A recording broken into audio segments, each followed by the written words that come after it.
আজকে 1 মাস 10-15 দিন হয়ে গেছে গা এই রংটা দিছে, দেখেন রংটা শুকায় না, আঙ্গুল এখনো বসে যায়। এটা কেন রংটা শুকাইতেছে না যারা জানেন কমেন্টে জানান। এটা আমার মুরাদ কাকা রংটা দিয়ে গেছে। মুরাদ কাকা এখনো কেন রং শুকায় না তোমার? দেখো এই রংটা শুকায় না, এটা আপনারা জানান কেন রংটা শুকায় না। হাত লাগে জায়গা লাল রং এটা দিছে ফায়ারের বক্সের সাথে।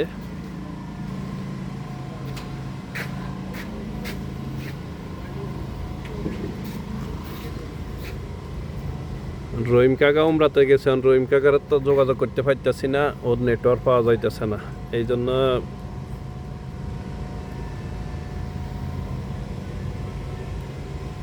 রংটা শুকায় না। দেখেন কেন রংটা শুকায় না একটু কমেন্টে জানান। কি কেমিক্যাল মিক্স করলে, কি থিনার মিক্স করলে রংটা শুকাইবে